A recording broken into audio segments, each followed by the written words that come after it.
récit d'accouchement. J'ai essayé de faire court, c'est raté, mais j'ai pas pu faire plus condensé. À savoir que j'ai oublié plein de petits détails, mais bon, flemme de recommencer à raconter ça 1000 fois. Celles qui n'ont pas encore accouché, qui sont enceintes de leur premier enfant, ne paniquez pas par rapport à mon récit. Chaque enfant, chaque grossesse, chaque accouchement est différent pour chacune. C'est pas parce que moi, ça s'est pas très bien passé que vous, ce sera pareil. J'ai accouché du coup d'un bébé en siège décomplété.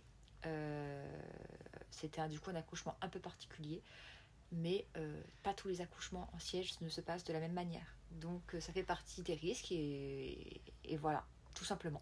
Donc ne paniquez pas par rapport à ma vidéo, ce n'est pas du tout mon but. Au contraire, j'essaie de vous rassurer un maximum sur l'accouchement.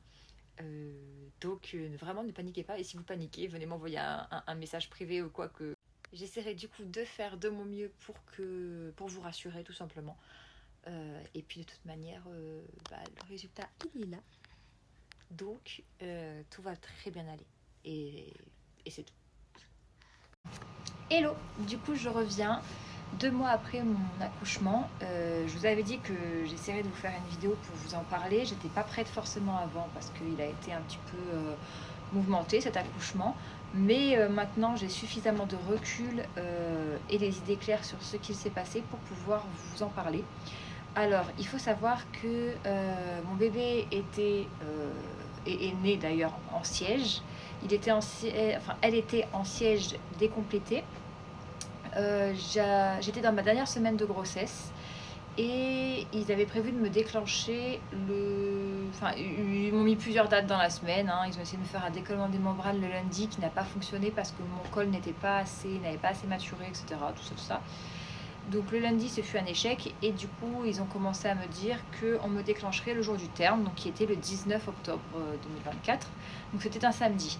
Donc le lundi, ils essaient de me faire des commandes des membranes, ce fut un échec. Et le mercredi qui arrive, donc c'était le mercredi 15, je crois. J'avais déjà des contractions toutes les 5 minutes depuis un moment. Mais à 23h30, je commence à prendre ça un petit peu plus au sérieux. Je me dis, ah, bon, elles ne s'arrêtent pas. Je pensais qu'elles allaient s'arrêter, mais je me dis bon, on va quand même attendre. J'ai pas percé la poche des os. J'avais perdu le bouchon muqueux quelques temps avant, mais voilà, rien d'alarmant. J'avais mal, mais c'était contrôlable, donc ça allait. Au final, attendez.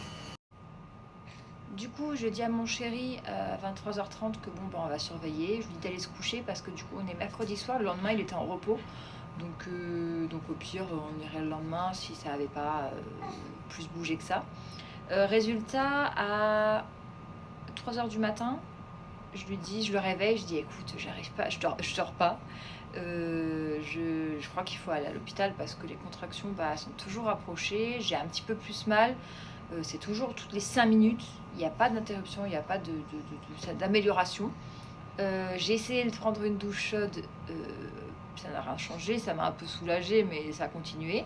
Donc je crois qu'il faut y aller là. Du coup, on se prépare, mais vraiment tranquille. On finit vite fait notre valise là, pour la salle d'accouchement, etc. Au cas où. Tout était déjà dans le coffre, mais c'est vrai qu'il nous restait des détails, des conneries à mettre dans la valise, que d'ailleurs on ne s'est jamais servi. Et on part.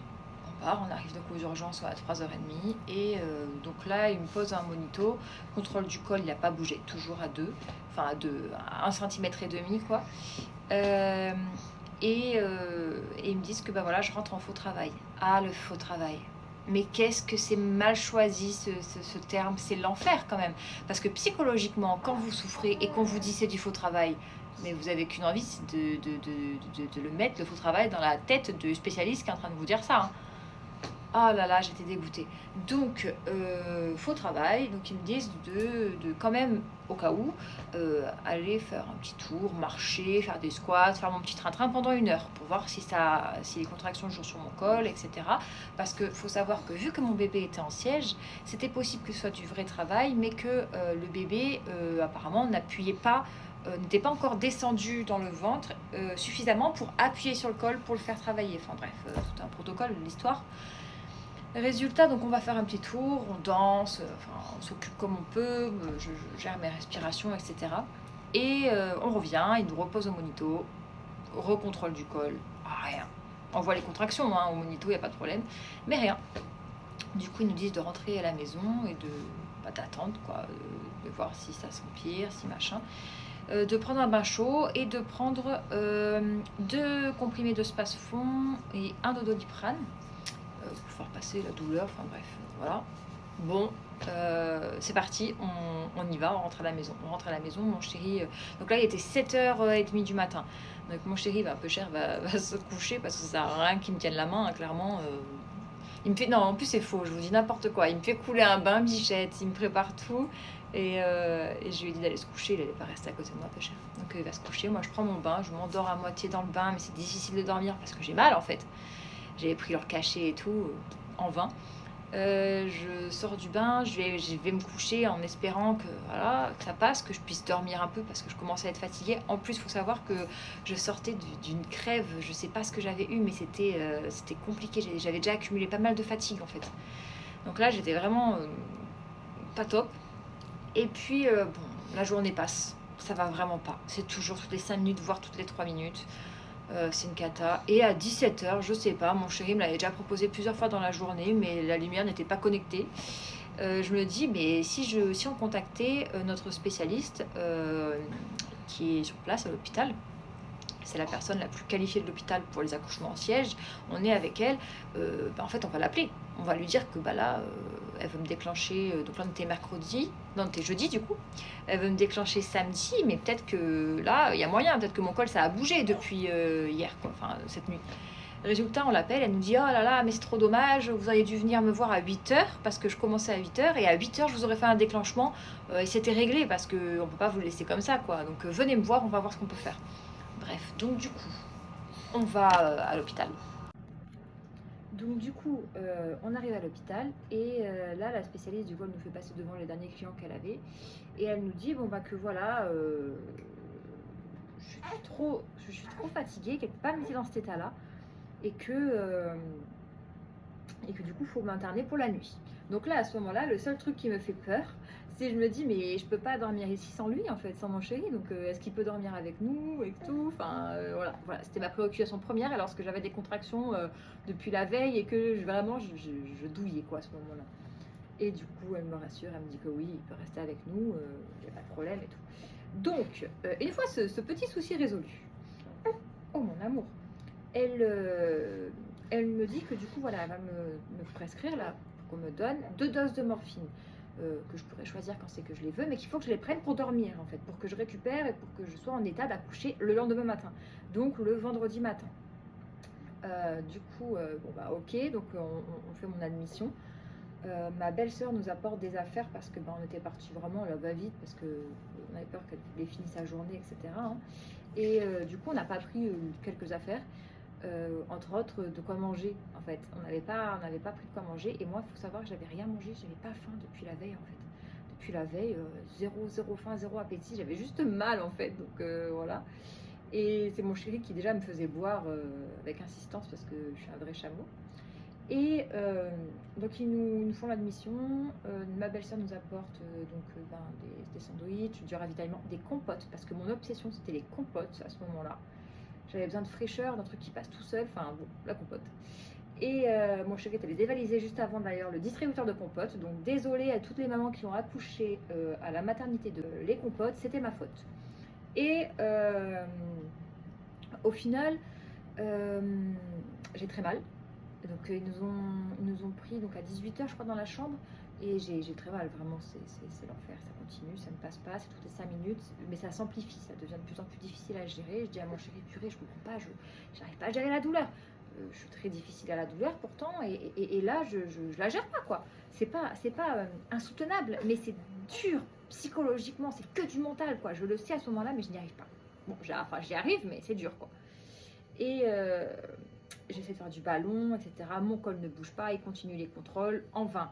Et à minuit et demi, là, je dis à mon chéri, je fais écoute, j'ai tout essayé. On a fait le bain chaud là-bas, on a fait les exercices un peu sur le ballon, exercices de respiration, le peigne. J'ai vraiment tout essayé, même si c'est vrai que par contre, j'avais un peu de mal à bouger, faire des exercices sur le ballon et tout, ou à marcher. Difficile, quoi. Donc je n'ai pas énormément fait, c'est vrai, et je sais que le mouvement c'est la clé. Mais là, on me répétait que j'étais en faux travail. Je me suis dit, bon, allez, c'est bon, on me saoulait avec leur faux travail. Vivons comme je peux. Et à minuit et demi, du coup, je demande une dose de morphine. Je lui demande à la fille parce que j'avais peur. J'avais peur qu'en fait, je sois endormie et que là, d'un coup, que la poche des os se rompe ou j'en sais rien. Ça va et que je puisse pas être en état d'accoucher parce que je dors en fait. Bon, elle me rassure, elle me dit que c'est une dose vraiment minime, c'est juste pour m'aider à m'endormir en fait. Ok, donc je pense que c'est mieux de ne pas en prendre pour le bébé, mais là dans mon état, il fallait que je sois en état d'accoucher, donc j'étais épuisée, j'avais pas dormi les jours précédents et pas trop. Et là j'ai été en nuit blanche depuis le mercredi soir, on était jeudi soir, je fais non mais là il faut que je dorme, minuit et demi en plus. Je prends la première dose de morphine, ça m'a permis de dormir une demi-heure à 40 minutes, donc c'était déjà pas mal, mais pas assez. J'attends, et à 2 heures, je demande une nouvelle dose de morphine. Mon chéri, pendant ce temps-là, peu cher, il dormait par terre. Là, il avait le siège de bonne fortune, mais il dormait pas très bien. Du coup, on lui avait fait une installation avec des couettes. J'avais passé mon oreiller parce que moi, je viens dormir sans oreiller. Donc, on a essayé de le mettre bien aussi, Pochounette. Et à 2 heures du matin, et en fait, oui, je pouvais pas le prendre avec moi dans le lit parce que j'avais trop mal, j'arrivais pas à gérer mes contractions, du coup je me tordais de douleur, j'essayais de trouver des solutions, donc me tordre et tout, à deux c'était pas possible. Et à 2 heures du matin, donc ils me font la nouvelle morphine, et à 2h30 du matin, je sais même plus si je m'étais endormie, je me rappelle même plus, je crois, peut-être, allez. Je me réveille, et là, je dis à mon chéri de venir me rejoindre dans le lit parce qu'en fait, c'est bon, j'arrive à gérer de nouveau mes contractions. Et je lui dis que j'ai très mal, mais que celles-ci, j'arrive à les gérer, qu'elles ont changé en fait, qu'elles sont plus faciles à gérer parce qu'elles viennent d'une même zone. Je ne peux pas vous décrire d'où ça venait, je ne peux pas vous dire, déjà de 1, j'ai oublié, et de 2, c'est indescriptible. Mais les autres, je me suis rendu compte quand j'ai eu les nouvelles contractions que les anciennes, effectivement, elles venaient de n'importe où, donc c'était difficile à gérer parce que tu ne savais pas d'où allait arriver la douleur. C'est pas comme quand tu as mal, je sais pas, quand tu as mal aux dents, tu sais de quelle dent ça vient la douleur. Quand tu as mal au dos, tu sais où est-ce que tu as mal. Là, tu sais pas d'où elle arrive, donc c'est dur de la gérer. Que là, à ce moment-là, à 2h30 du matin, j'arrivais à savoir d'où venait la douleur. Et là, du coup, à partir de là, c'est bon. Je lui ai dit, c'est bon, tranquille. Je manque de sommeil, mais je gère la douleur, donc ça va le faire. Donc du coup, il me rejoint, on dort un petit peu. Enfin, il dort un petit peu, moi je dors pas du tout. Et le lendemain matin, donc le vendredi matin, je sais que les déclenchements se font entre 8h et 9h30 max, et que là, ils viennent pas. 10h, 10h30, toujours rien. Ah, et même pas le petit déjeuner d'ailleurs. Et à 11h, il y a une sage-femme qui vient pour me poser un monito, je crois encore. Et là, je lui dis, je fais écoutez, on devait me déclencher ce matin. Du coup, qu'est-ce qu'il en est? Parce que je pense que c'est trop tard là maintenant. Et elle me dit, ah bah oui, votre spécialiste, elle vous l'a pas dit, je croyais qu'on vous avait fait une remontée, mais en fait, finalement, elle vous fera accoucher que demain. Je dis, mais attendez, comment ça que demain?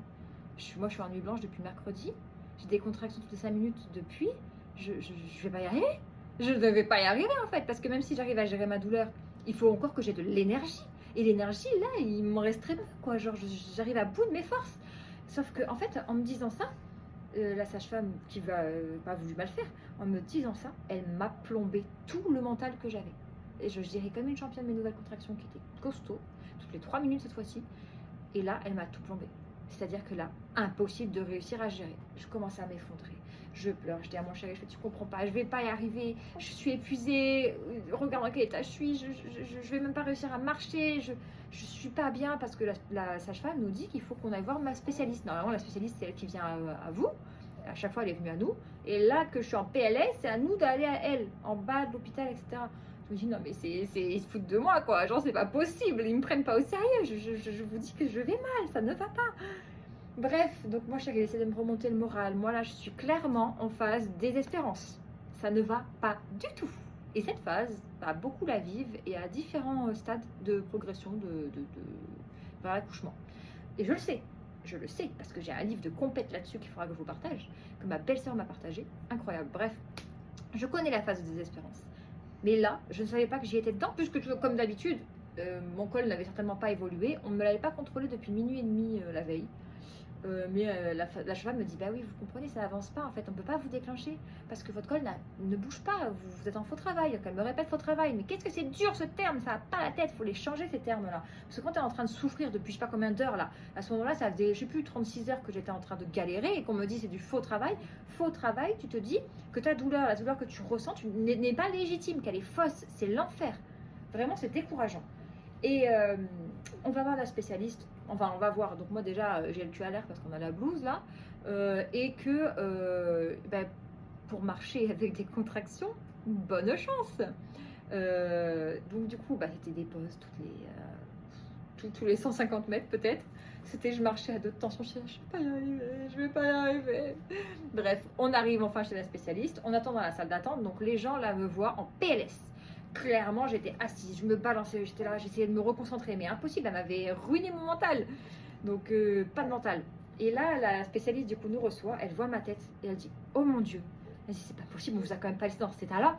Ah bah si, Bernadette, on m'a laissé dans cet état-là, je peux te le dire. Bon, du coup, au final, donc, je lui explique, enfin, j'avais prévu de lui faire une explication, je suis rentrée dans son cabinet, je me suis effondrée. Je dis, vous comprenez pas, écoutez, madame, je vais pas y arriver. Je ne vais pas y arriver, je suis à bout de force. Faites quelque chose. Enfin, moi là, à ce moment-là, je signais pour césarienne et tout le temps, je vous le dis. Hein. Parce que je savais pas si j'allais.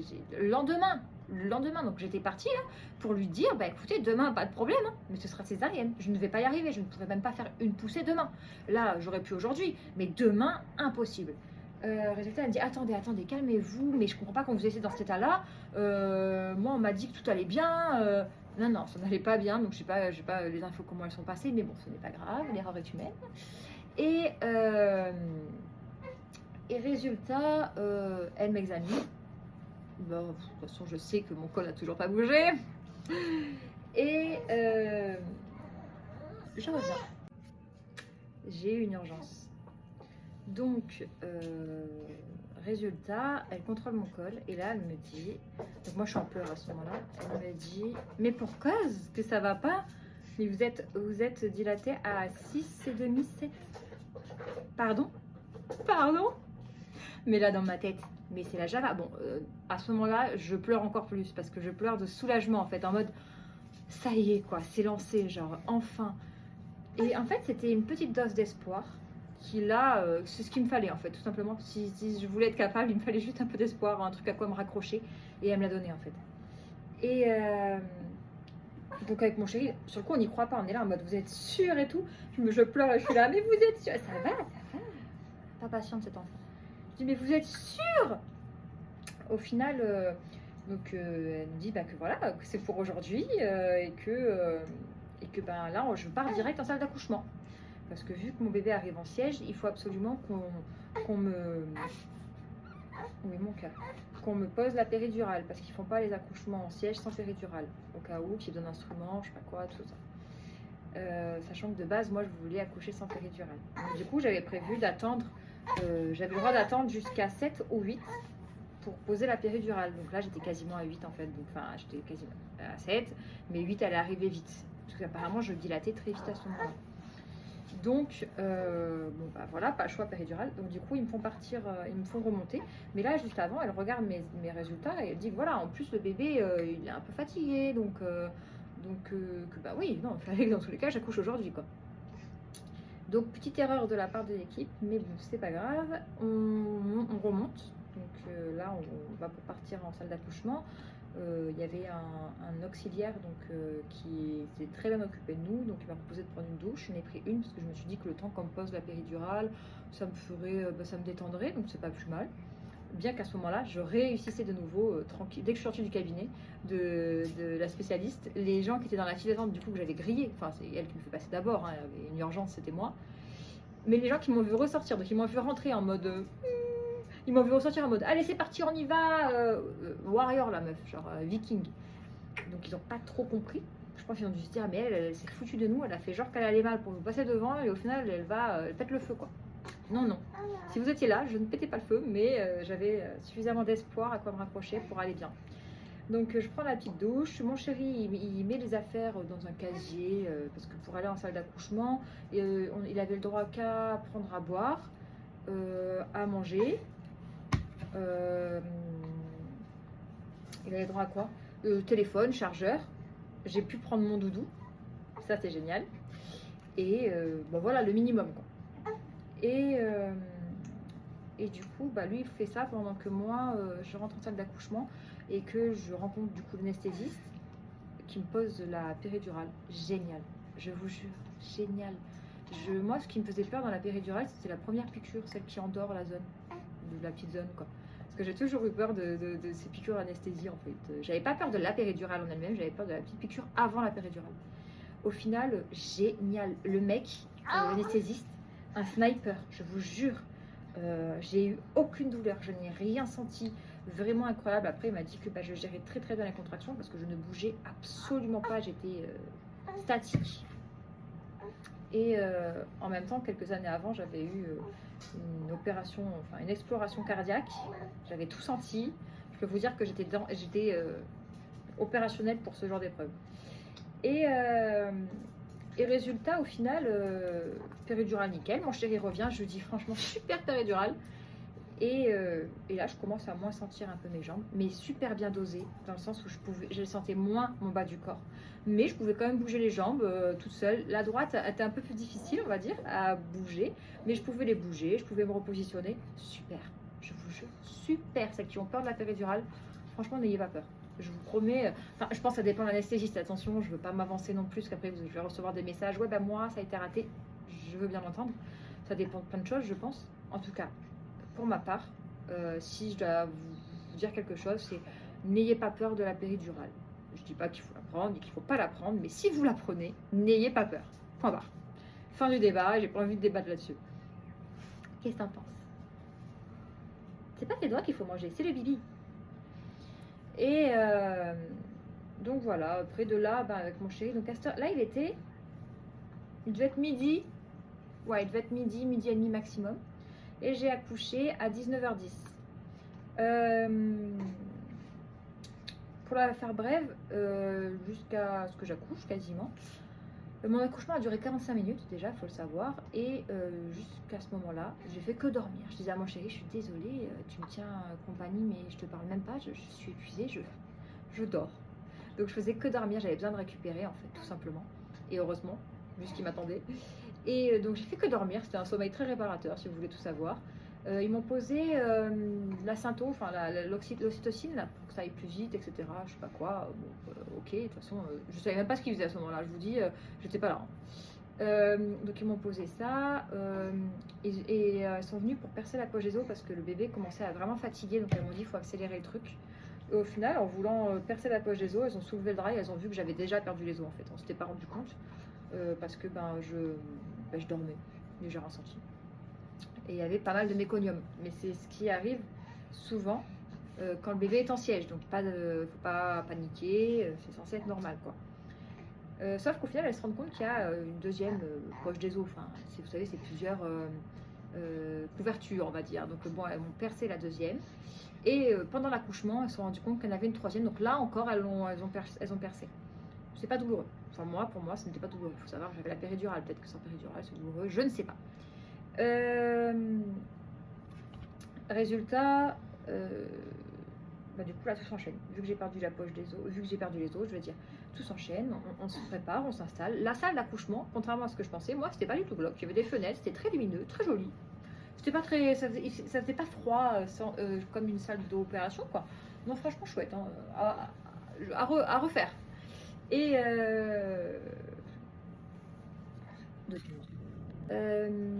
donc tout s'enchaîne.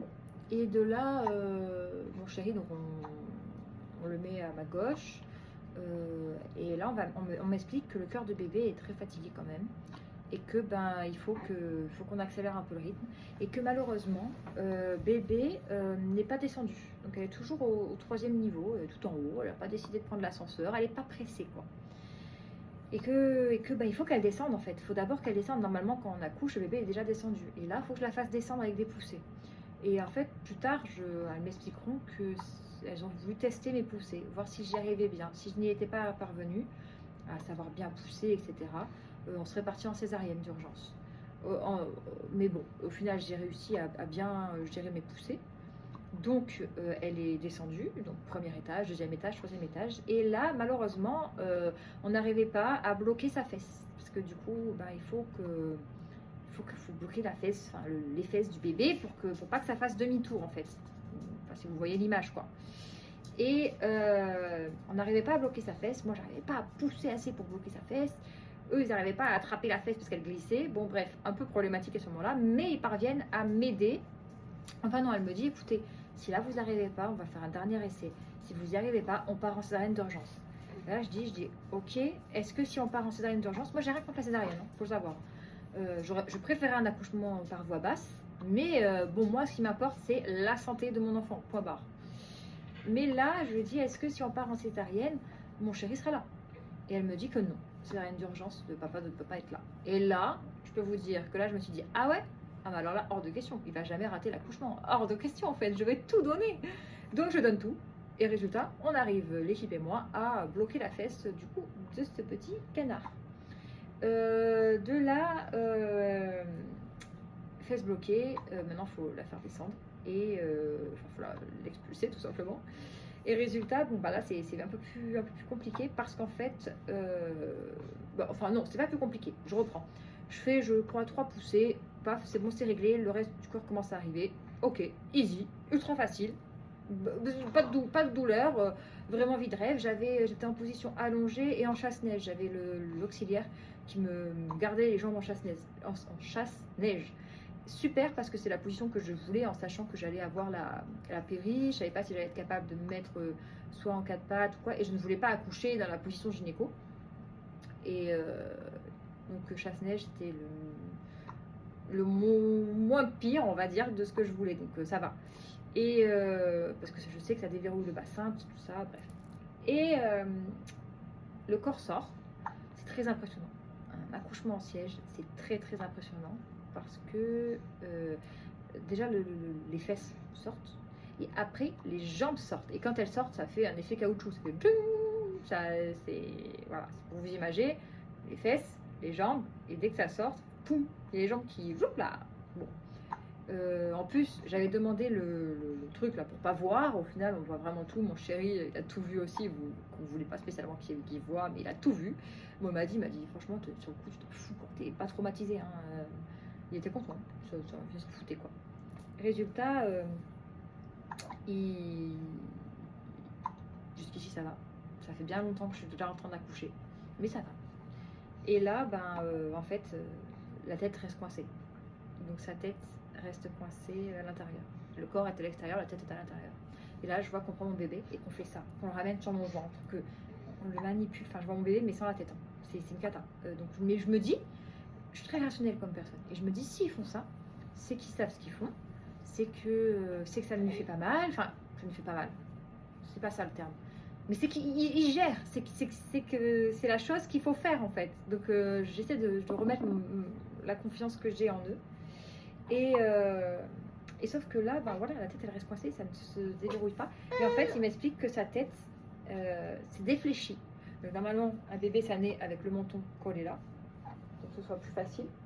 Sauf que là, sa tête elle était comme ça. Et là, du coup, il y a des angles un peu partout. Et là, c'est compliqué pour passer. Sachant que sur un bébé, la tête, c'est ce qui est le plus compliqué à faire passer parce que c'est le plus gros de son corps. Résultat, voilà, c'est une cata. La tête ne sort pas. Donc ils essayent de lui faire revenir le menton comme ça, sauf que le menton il glisse. Elle n'arrive pas à choper le menton. Elle n'arrive pas à glisser son doigt dans sa bouche pour tirer le menton comme ça. Ça te saoule le hockey là, mon bébé, hein? Je sais, hein? Ouais, oui. Bon, résultat, voilà, la tête elle reste coincée, c'est une cata. Mais bon, j'essaie de pas paniquer parce que ça sert à rien. Et je me dis que de toute façon, c'est des professionnels qui vont y arriver.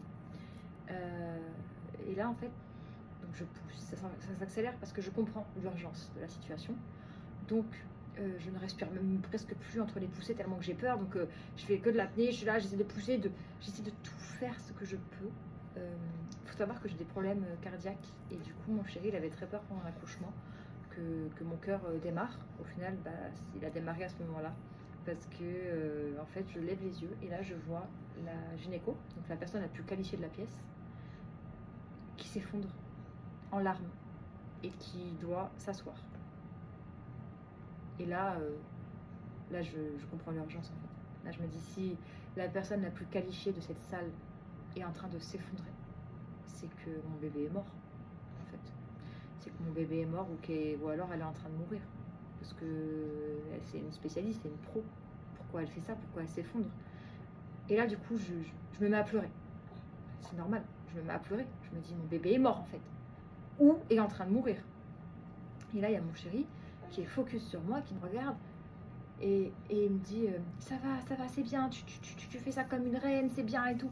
Et je lui dis, je fais, non, ça va pas. Mais je pouvais pas lui faire un roman, ça n'allait pas. J'étais en train de pousser à chaque fois. Et là, je disais, non, ça va pas. Et il me disait, mais si, ça va. Et en fait, lui, il est tellement focus sur moi et sur mon cœur qui était derrière, donc il faisait ça tout le temps, il regardait pas là, en fait. Il voyait mon cœur s'emballer, il essayait de me rassurer. Et je disais, ah non, ça va pas. Et en fait, il n'avait pas vu le spécialiste qui était en train de s'effondrer, qui était en train de pleurer tout à l'heure de son corps, et que l'équipe était occupée sur la spécialiste pour l'asseoir, pour dire ça va aller. Ils ont commencé à appeler du secours, etc. Enfin, du renfort. Et là, je me dis, c'est bon, elle est morte. C'est la fin. Et là, il y a tout qui passe dans ma tête, en 2 secondes. Je revois sa chambre qui est faite, avec mon chéri, tout le cœur qu'on y a mis pour recevoir notre merveille. Et je regarde mon chéri en même temps que je pousse et que je donne tout, et je me dis que plus jamais rien ne sera comme avant. Parce que là, ça y est, c'est la fin. Notre enfant est en train de mourir.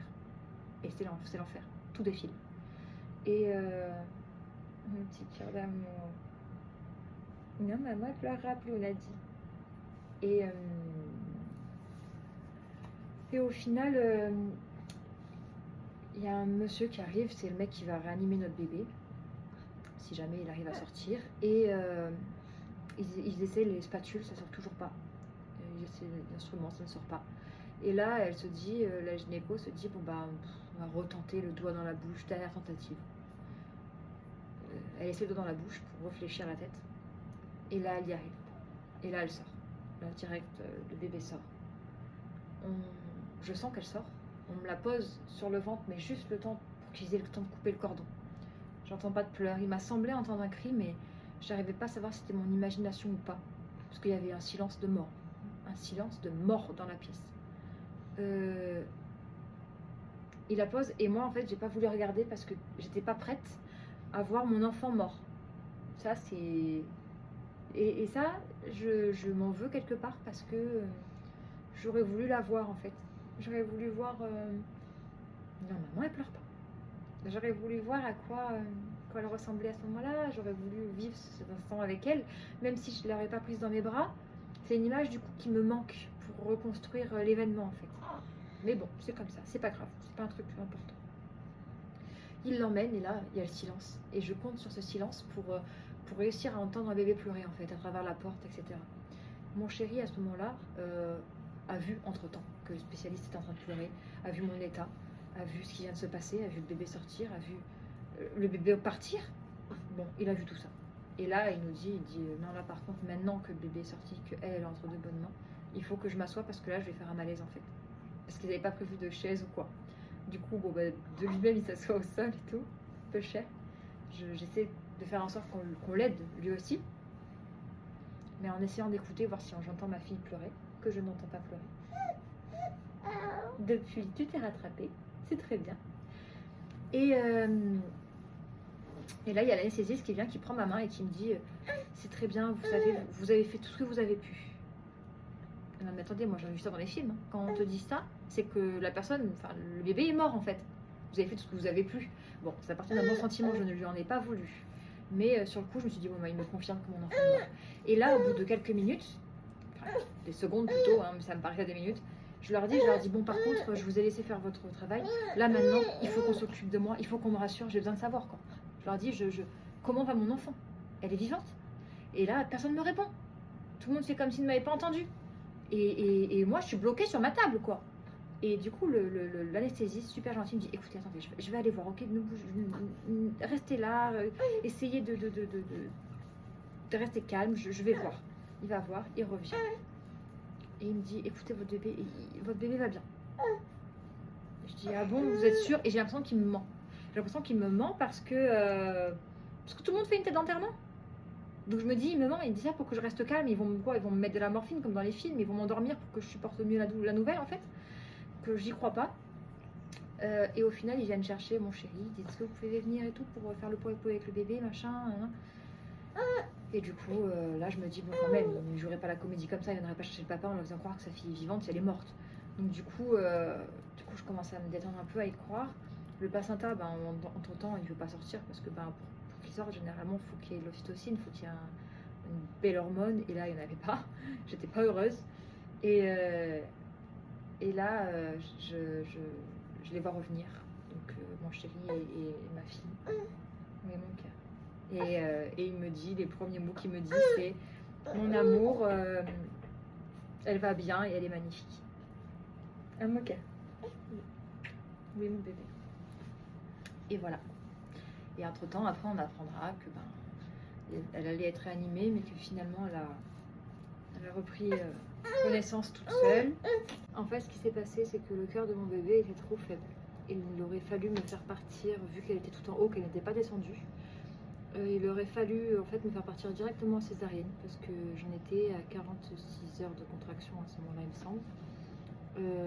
Donc c'était déjà compliqué, ça aurait été compliqué quoi, tout simplement. C'était compliqué.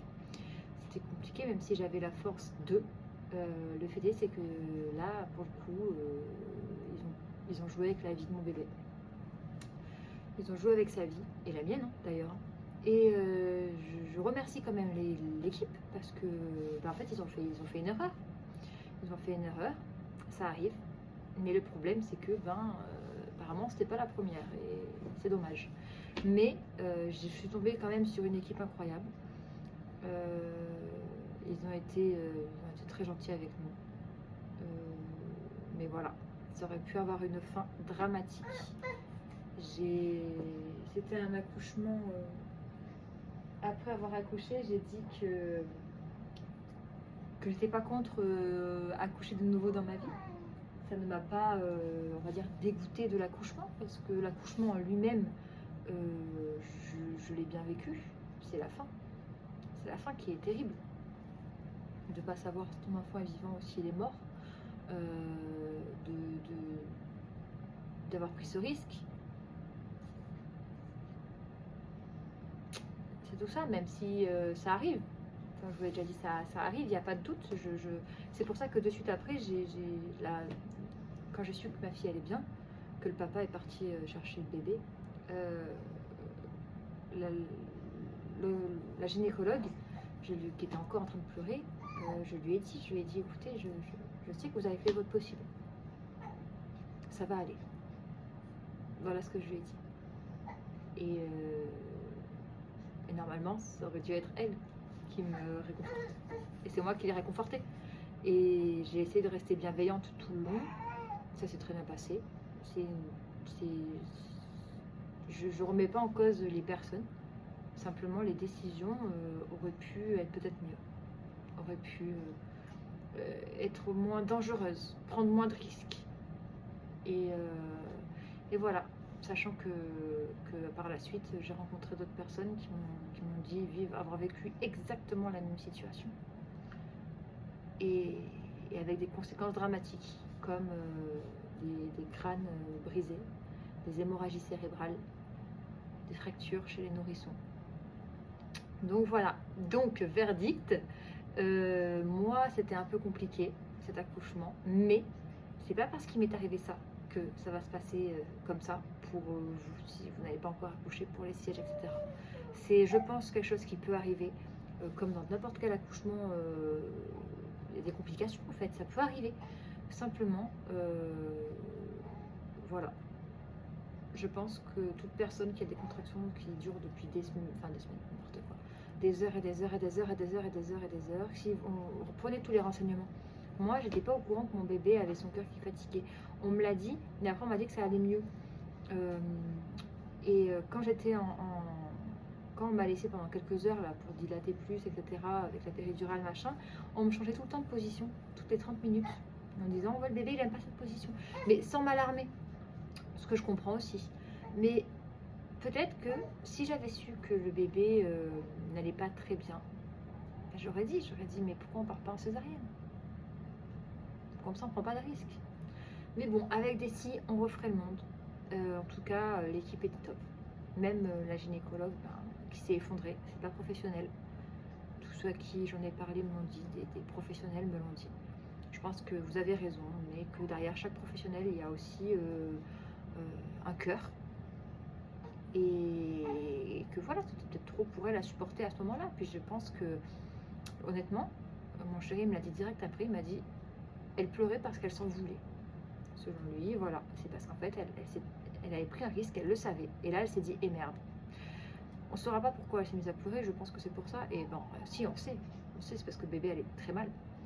Mais bon, au final, tout a fini très bien. Maintenant, je suis en capacité d'en parler mieux. Sur le moment, je n'étais pas capable de vous raconter parce que je faisais que pleurer. C'était très difficile, très très difficile parce que c'était un peu traumatisant. Et depuis, par contre, mon accouchement, j'ai développé une peur, la peur de perdre mon enfant et la peur de perdre son papa. Ça me bouffe littéralement. Donc j'ai un travail à faire là-dessus que je vais faire. Et c'est comme ça va aller. On est tous les trois en bonne santé et la vie continue, heureusement pour nous. Et voilà. Et je ne peux qu'avoir une pensée énorme pour les mamans et les papas pour qui ça ne se finit pas aussi bien que pour nous. Vous êtes les personnes les plus courageuses que je puisse connaître un jour peut-être. Et voilà, c'est fini, enfin.